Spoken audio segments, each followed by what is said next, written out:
everyone. Today I am going to discuss Eliot's theory of impersonality. In the second half of his essay Tradition and Individual Talent, published in the year 1919, Eliot has propounded his theory of impersonality. In the first part of his essay, Eliot has laid emphasis on the significance of tradition. By tradition, Eliot means ideas handed down from generation to generation which lay dormant in our unconscious self. It enriches our sensibility and elevates our mental faculty to a meteoric height. But at the same time, Eliot warns the critics to be on guard against various impurities creeping into our consciousness by way of tradition. Therefore, only the best fruit of tradition should be harvested. Actually, Eliot was a classicist. He was a staunch supporter of objectivity in poetry and criticism. He vehemently opposed any attempt to treat personality within the framework of a poetry. His anti-romantic temper didn't allow him to treat poetry as a platform to propagate personal feelings and emotions. Personal feelings and emotions must be expressed under the garb of objectivity. In this way, the problem of a person no longer remains his own problem, rather it gets intermingled with the problems of the entire suffering humanity. It acquires universal stature. Eliot too has given a universal coloring to his personal problems in his poem The Waste Land. At the outset, it appears that he has depicted modern predicament through his poetry, but inwardly his personal experiences intrude into the territory of his poetry. His fractured self finds expression in his poetry. He molded his personal problems in such a way that it incorporates modern sensibility, which is characterized by spiritual sterility and mental bankruptcy to a proper way. Eliot's theory of impersonality is the outcome of his stern opposition to romantic idea that poetry is the expression of personality. He came out, on the contrary, with his own theory of impersonality in his essay Tradition and Individual Talent. He says, poetry is not a turning loose of emotion, but it is an escape from emotion. It is not an expression of personality, but it is an escape from personality. He has further added, the more perfect the artist is, the more separate will be in him the man who creates and the mind which suffers. It means that two diverse forces work simultaneously inside the psyche of a poet during the process of creativity. These two diverse forces should be kept at a distinct place in order to see that the purpose of a poetry is properly served. If they are not kept at a distance, the entire purpose of poetry will be vitiated. It should be treated as a parameter for the evaluation of a work of art. No proper treatment should be given to a poetry in which the widening difference between the two forces is largely ignored. Eliot was equally critical to the poetry of Shelley. He was of the opinion that Shelley doesn't have a steady track of mind. Like a butterfly, he moves from one flower to the other. He is also of the opinion that there is an intellectual incoherence in the poetry of Shelley. It's a poetry of muddled thinking.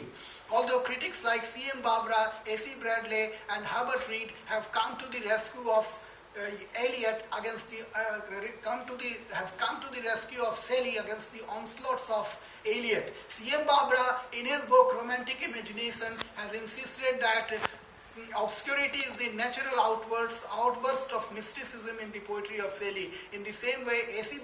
Bradley insisted that everything cannot be expressed in a plain language.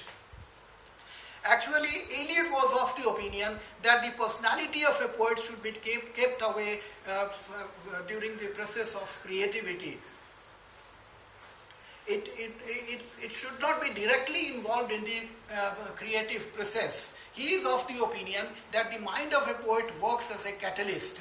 By catalyst, Eliot means the object, the very presence of which causes a change into the chemicals, but which itself remains unaffected.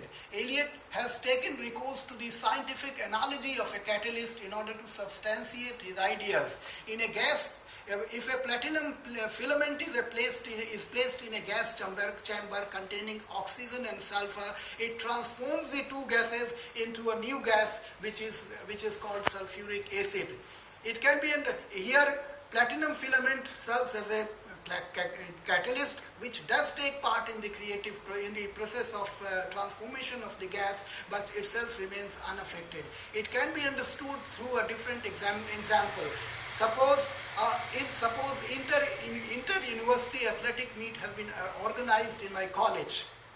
Several contestants have thrown their hats into the ring. My daughter is also vying for the coveted trophy. I have been entrusted upon the responsibility to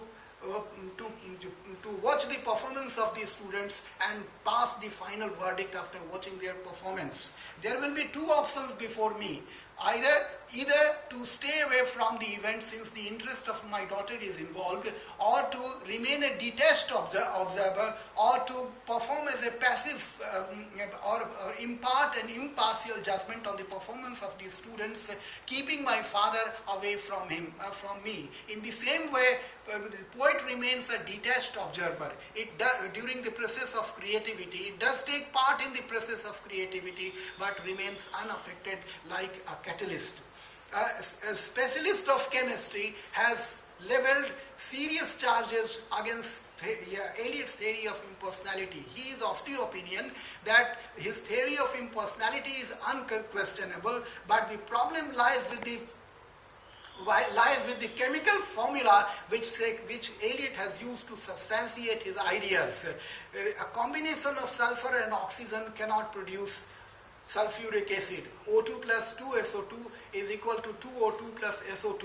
It requires H2O or water to produce sulfuric acid or H2SO4. To my mind, Eliot was not a chemist. The chemist has suggested that Eliot should have consulted a chemist before formulating his theory of impersonality. To my mind, Eliot was not a chemist. He was a literary critic. Therefore, certain lacunas are likely to crop up in his theorizing, which should not be taken proper care. If we throw a cursory glance over the entire gamut of Eliot's theory of impersonality, we will come to the conclusion that it is no less fallacious or polemical. If he had said that poetry is not sheer emotionalism, the problem won't have ballooned out of proportion. But he came one step forward and stating that the personality of the poetry should be completely rejected, or there should be no role of personality during the process of creativity, which raised eyebrows from various sectors. Even his theory of impersonality lands in a trouble when he says that the fusion of the gases takes place in the presence of a catalyst. But how and when this fusion takes place, it's still a mystery. He has not revealed this mystery, and therefore the moment of the fusion, which is the moment of the creation, is the moment of mystery. Eliot also admits that the moment when diverse elements enter into a blend of artistic expression is a complete mystery, and therefore Eliot's theory of impersonality becomes the Eliot's theory of mystery theory of impersonality, and his theory of impersonality sometimes touches upon the periphery of mysticism. There are certain occasions when it appears that although Eliot claims himself to have propagated impersonal ideas or classical ideas, but he seems to have drifted towards the domain of Romanticism when he accepts that poetry has a life of its own over which the poet has no control. It clearly indicates that Eliot means that the poet is a mere automation, a completely passive creature or a self-moving machine over which which shows his clear indication towards clear indication towards romantic approach. In his essay Tradition and Individual Talent, he has also maintained that those who are blessed with personality and emotion only know what is meant to escape from these images or these ideas. This expression itself makes it clear that somewhere or other romantic ideas, he is guided by romantic ideas, and this expression itself muddles the whole discussion. And his theory of impersonality lands in a trouble. It is also applicable for his other theories. For example, in works of criticism, he also maintained that the critic worth reading are those who practiced and practice the art of which they write. But there are critics who have successfully formulated their critical theorizings on different genres of literature, all without having written poetry and drama or novel themselves. So it is clearly evident that, summing up, it is clearly evident that there are certain lacunas or shortcomings in the critical theorizings made by Eliot. But despite all those shortcomings and lacunas,